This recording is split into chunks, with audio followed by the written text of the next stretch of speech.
जो मेरी स्टोरी है वो महिलाओं से जुड़ी है, क्योंकि हमारे दो और ख़ास महिलाएं, राजलक्ष्मी जी आप हमारे साथ जुड़ी रहेंगी, दो और ख़ास मेहमान जो है वो महिलाएं जुड़ेंगी। स्टोरी क्या है? महिला आरक्षण को लेकर संसद से सड़क तक खुशी देखने को मिली थी। उम्मीद थी कि जिन पार्टियों ने इस बिल का समर्थन किया था वो अपनी पार्टी के सिंबल पर 33% महिलाओं को आरक्षण देगी, लेकिन अफसोस चुनावी मैदान में महिलाओं को भागीदारी देने से वो कतरा रही हैं। यह आंकड़ा महज 10 से 12% है। सवाल है कि चुनावी रणभेरी में नारी की हिस्सेदारी कितनी हो।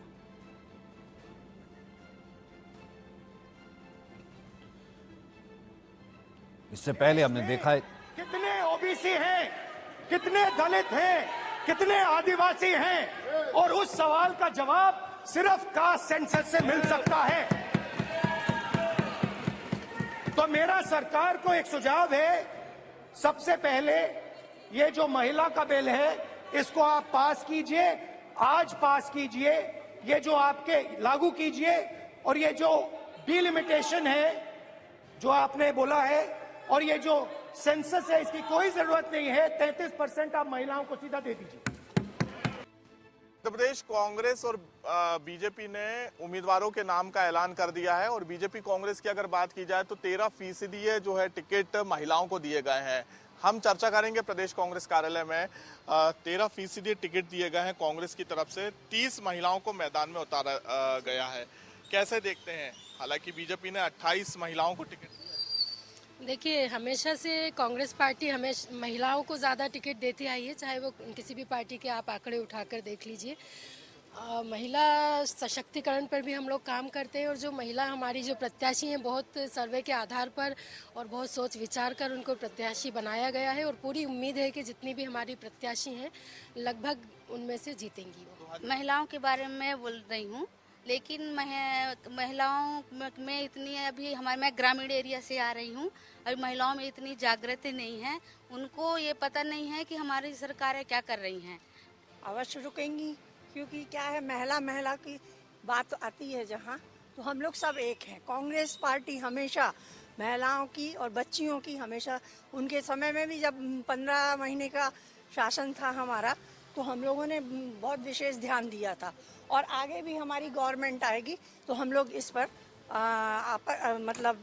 विरोध वो करेंगे उनका, और ऐसा काम नहीं होने जरूर मिलेगी, और इससे प्रोत्साहित होंगी महिलाएं, और हम लोग उनको आगे बढ़ाने के लिए और उनको सक्षम बनाने के लिए करेगी। बहुत ज़्यादा कमी आएगी, क्योंकि इसकी कमी का कारण ये रहेगा कि महिला एक दूसरे की भावनाओं को समझती हैं, और महिलाएं एक दूसरे के लिए सक्षम रहती, वो अपनी ही जैसी सभी को समझती हैं, और उसके लिए वो आगे बढ़ के उसको रोकने की ताकत रखती हैं। साफ तौर पे यहाँ पर महिलाओं का यही कहना है कि जिस प्रकार से भाजपा हो या कांग्रेस, अगर महिलाओं को अधिक टिकट वितरण किए जाते हैं, अभी फिलहाल मध्य प्रदेश की 230 विधानसभा सीटों में 13% दोनों ही राजनीतिक दलों ने महिलाओं को उम्मीदवार बनाया है।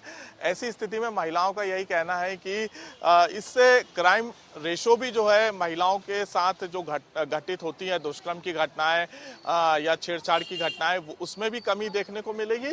और इसके साथ ही साथ नारी सशक्तिकरण की जो बात कही जाती है, नारी को कहीं ना कहीं ताकत मिलती हुई नजर आएगी। तो ये कह सकते हैं कि इस बार मध्य प्रदेश के 2023 के विधानसभा चुनाव में भाजपा और कांग्रेस ने 13% जो है टिकट वितरण में महिलाओं को उम्मीदवार बनाया है। कैमरामैन सुनील वर्मा के साथ कुलभूषण सक्सेना, इंडिया न्यूज, भोपाल।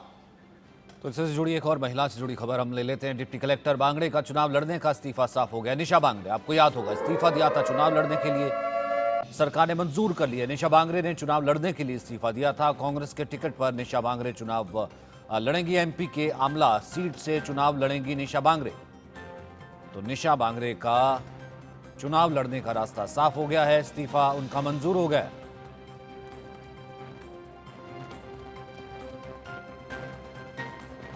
तो कांग्रेस की सीट पर चुनाव लड़ेंगी निशा बांगड़े। डिप्टी कलेक्टर के पद से इस्तीफा दिया था चुनाव लड़ने के लिए, तो ऐसे में मामला कोर्ट भी पहुंचा था। कोर्ट ने कहा था कि प्रशासन फैसला ले, तो आखिरकार इस्तीफा मंजूर हो गया, तो अब चुनाव लड़ सकती हैं।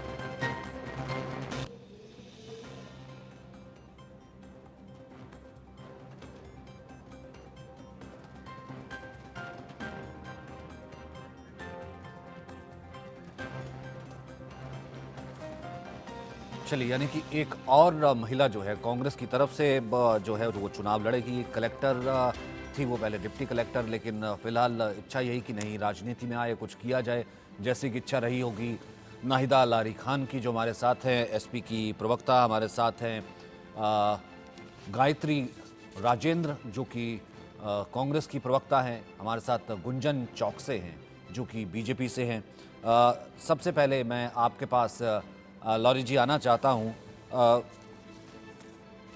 नाहिद जी, मैं सबसे पहले आपके पास आना चाहता हूं कि आज हम बात कर रहे हैं कि बहुत बड़ी बड़ी बातें हो रही थी। जिस वक्त हम बैठे हुए थे डिबेट में, हम देख रहे थे संसद में कि तमाम पार्टियां जो चैलेंज कर रही थी कि परिसीमन के बाद जो है आप महिला आरक्षण 33% लागू करेंगे, तो आप तुरंत क्यों नहीं लागू करते? और हर एक ने महिलाओं की आवाज़ बुलंद तरीके से उठाई थी। तब ऐसा लग रहा था कि सबसे पहला जो टेस्ट होगा वो इन्हीं चुनावों की लिस्ट में होगा। तो आज मैं लिस्ट लेकर के बैठा हूं।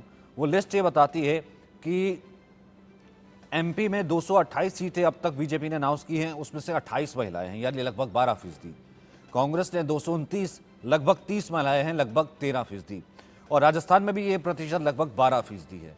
तो मतलब बात कहने की और महिलाओं के साथ खड़ा रहने की। और देखिए सचिन जी, अगर आप समाजवादी पार्टी की बात करें तो समाजवादी पार्टी हमेशा से महिलाओं के सशक्तिकरण के ऊपर ध्यान रखती है। अगर आप चुनाव में टिकट वितरण की भी बात करें तो अगर मध्य प्रदेश की समाजवादी की बात करें तो हमने अभी तक 45 टिकट घोषित किए हैं, जिसमें से 9 महिलाओं को टिकट दिया है, यानी 20% महिलाओं को टिकट दिया। ये हमारे राष्ट्रीय अध्यक्ष माननीय अखिलेश यादव जी ने शुरू दिन में संभवतः सितंबर में उन्होंने घोषणा कर दी थी कि जो हम टिकट वितरण करेंगे मध्य प्रदेश के चुनाव में, उसमें इस बात का ख्याल रखेंगे कि कम से कम 20% महिलाओं को हम टिकट दे सकें। और जो उन्होंने अपना वादा किया उसको निभाया। अब आप ये समझिए कि बीजेपी तो एक नारा देती है, बीजेपी का तो पुराना नारा है, छलिया मेरा नाम, छलना मेरा काम।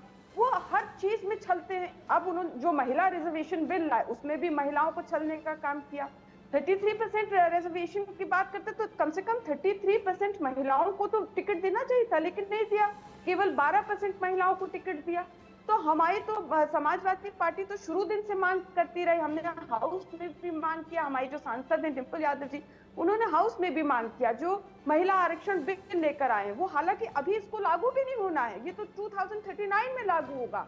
लेकिन चलिए, एक घोषणा जो की बीजेपी ने और इसमें सभी पार्टियों ने समर्थन भी किया, घोषणा की, तो कम से कम घोषणा में ही अगर पिछड़े, दलित, आदिवासी, अल्पसंख्यक सब महिलाओं को रखते तो अच्छा रहता। ठीक। लेकिन सिर्फ दलित महिलाओं को गुंजन रखा, चौक से वो भी, क्योंकि आज हम इस पर डिबेट नहीं कर रहे हैं, मैंने तभी लिए सारी महिलाओं को बुलाया, मांग की तब जाके क्योंकि दलित महिलाओं मैं इस पे डिबेट नहीं कर रहा हूं, क्योंकि तभी लिए मैंने सारी महिलाओं को बुलाया। गुंजन चौक से आपका एक कमेंट, क्योंकि ये आंकड़ा तो सभी पार्टियों के साथ है ना भैया, उसमें चाहे समाजवादी पार्टी का आंकड़ा ठीक है, नाहिद ने गिनाया, लेकिन एक आंकड़ा, एक सच्चाई तो सभी पार्टियों का आंकड़ा बयान करता है। और आप सभी महिलाएं हैं, आप सभी ने संघर्ष किया है, आप सभी ने टिकट पाया है, आप सभी यहाँ तक पहुँची हैं।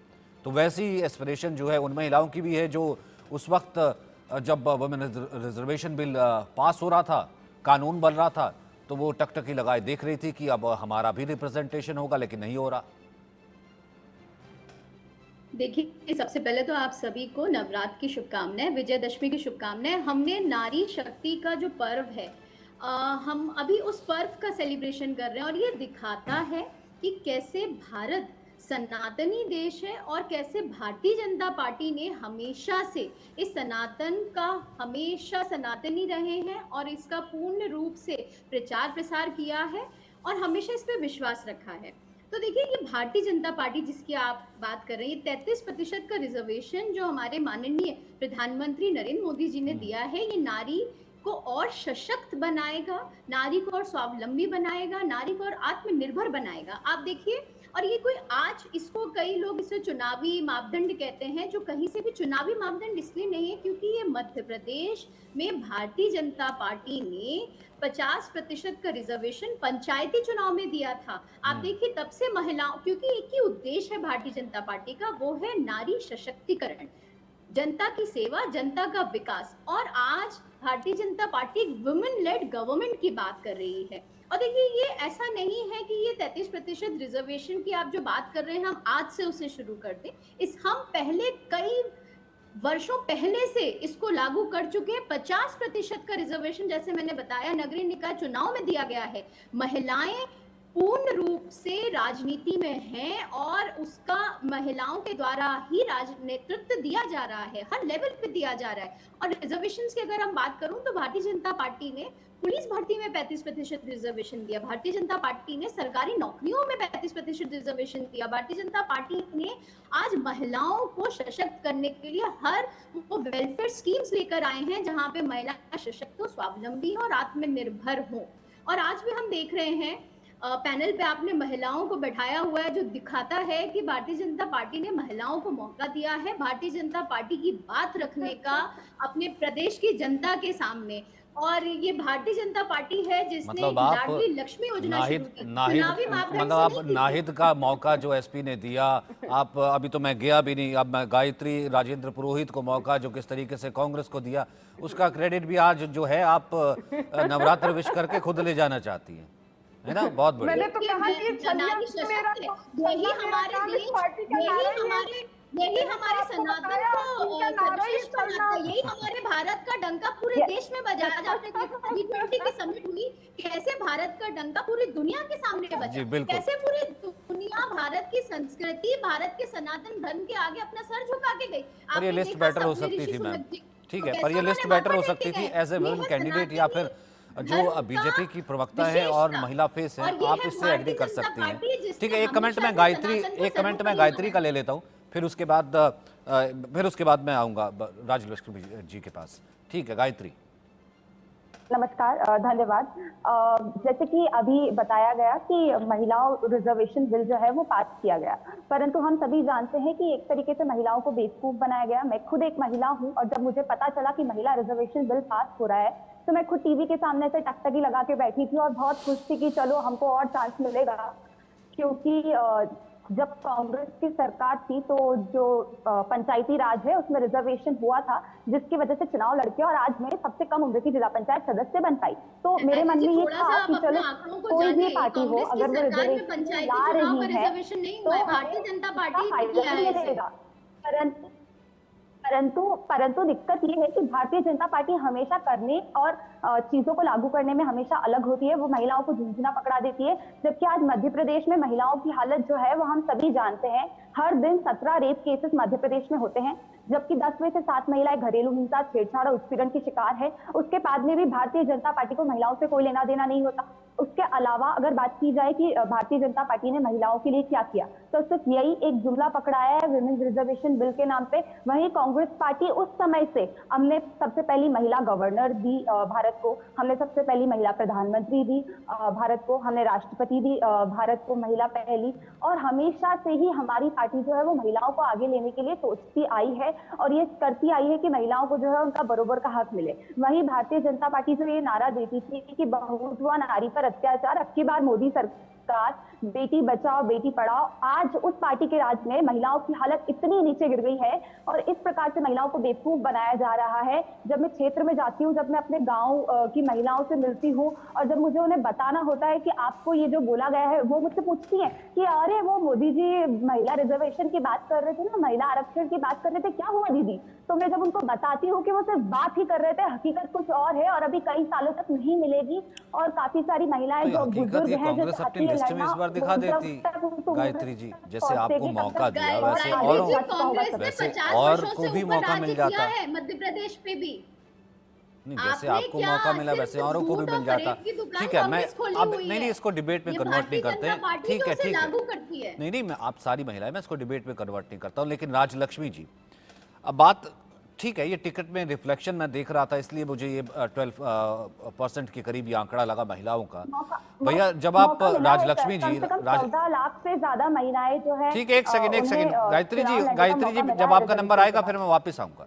राजलक्ष्मी जी आंकड़ा 12 के आसपास ही है। जब टिकट्स देंगे आप स्टेट इलेक्शंस में, लोकल बॉडी इलेक्शंस में वहां पर ही जो परसेंटेज 12%, 14%, 15% तक ही आप छुएंगे, तो भैया 33% महिलाओं को कहां से चुन करके लेके आएंगे फिर संसद? जी नमस्ते। फिर से एक बार आपके सभी दर्शकों को नवरात्रि की और विजयादशमी की बहुत बहुत शुभकामनाएं। और मुझे ये सारी जो बातें अभी हो रही थी, ये आप कह तो रहे हैं कि ये कोई राजनीतिक डिबेट है नहीं, लेकिन फिर भी यहाँ पे राजनीति की ही बात हो रही थी, क्योंकि वही राजनीतिक पार्टियां जिन्होंने इस बिल को या तो विरोध किया या तो लाए ही नहीं, मतलब अस्तित्व में लाए ही नहीं उसको, वो आज प्रश्न पूछ रहे हैं उस राजनीतिक पार्टी से जिन्होंने इस बिल को कम से कम पास तो किया। तो ये सबसे बड़ी एक कम से कम एक शुरुआत तो है कि इसके बाद कम से कम अरे उसमें भी मैडम 50% आबादी पिछड़े वर्ग की महिलाओं का हक छीन लिया, उस पे डंडी मारने का काम किया। तो ये जो एक शुरुआत है कम से कम, तो इसके आगे अब कुछ तो एक पॉजिटिविटी से हम उसको लेकर चल सकते, वरना ये बात थी। ये जो पार्टियां आज कह रही हैं कि आपने रिजर्वेशन लाया लेकिन आपने उसको इम्प्लीमेंट नहीं कर रहे हैं, तो उन पार्टियों को किसी ने रोका तो नहीं था कि आप अपने पार्टियों में से किसी को टिकट दें। जाहिर सी बात है, आप जाति के आधार पर कह रहे हैं कि जातिगत जनगणना होनी चाहिए और फिर उसके बाद वुमेन रिजर्वेशन बिल जो है वो होना चाहिए, तो रोकते रहे। तो आप उसी आधार पर तो अपनी पार्टी में टिकट दे ही सकते थे। विरोधी पार्टियां हैं, ये महिला हितैषी पार्टियां कहीं से भी नहीं था। तो ये मैं एक बात कहना चाहती हूँ कि ये जो है ये अगर सिर्फ रिजर्वेशन से सशक्तिकरण नहीं होता, महिलाओं को सशक्त होना पड़ेगा। और उनको अभी हर एक अगर पॉलिटिकल पार्टी में वो महिलाएं अगर प्रेशर डालती हैं, तो फिर वो पॉलिटिकल पार्टीज भी आगे से वो समझ सकेंगे कि हमारे पार्टी में सक्षम नारियां हैं, सक्षम हैं, तो वो आगे जाकर हो सकता है कि वो 33% नहीं 50% वो उनको टिकट दें। और वो मतलब आइडियल एक सोसाइटी में ये होना चाहिए भाई, टिकट देंगे, जीत के आएंगे तभी तो विनेबिलिटी पता लगेगी ना। नाहिद कुछ कहना चाहती हैं? जी नाहिद। मैं ये कह रही हूँ कि महिला आरक्षण बिल की बात हो रही है और बीजेपी की प्रवक्ता जो महिलाओं की बात कर रही है, इतनी लंबी लंबी बातें। अरे बीजेपी तो वो पार्टी है जिसने 50% आबादी पिछड़े वर्ग की महिलाओं का हक मांग लिया। पिछड़े वर्ग की महिलाओं को क्यों नहीं आरक्षण दिया जब केवल घोषणा ही करनी थी, और अभी तो 2039 में लागू होता। देखिए नाहिद जी, यही सब मुद्दों को उठाकर इतने वर्षों से महिलाओं को पास नहीं होने दिया आपकी पार्टियों ने। ये भारतीय जनता पार्टी है जिसने इसको एग्जीक्यूशन में लाए हैं, जिसको इसको लागू किया है, जैसे कि राजलक्ष्मी जी कह रही थी। ये विरोध आपने कई वर्षों तक किया और नारी को पिछड़ा बनाते रह गए। ये जातिगत के नाम पर आप सिर्फ लोगों को भ्रमित कर रहे हैं, और एक जो अच्छा काम कर रही है भारतीय जनता पार्टी, आप उस पे सिर्फ रोक लगा रहे हैं। मैम, आप सारी महिलाएं हैं आज के दिन, क्योंकि नवरात्र के बाद जो है नवमी और दशमी में हम आए हैं, तो मुझे लगा कि चलिए ठीक है, एक टिकट पर उसमें क्या रिजर्वेशन की कोई झलक है तो एक चर्चा इस पर भी होनी चाहिए। तो एमपी के टिकट, राजस्थान के टिकट मेरे सामने थे, तो मैंने ये रिफ्लेक्शन जो है वो आपको बताया। बाकी पॉलिटिक्स तो आप लोग करते ही रहे हैं, वो तो करते ही रहेंगे। तो आज ये चेहरा दिखाने की कोशिश थी। बहुत बहुत शुक्रिया राजलक्ष्मी। आई एम सॉरी, मेरे पास वक्त इतना ही है, फिर किसी चर्चा में दोबारा आपको वक्त दूंगा। किस्सा कुर्सी का मैं फिलहाल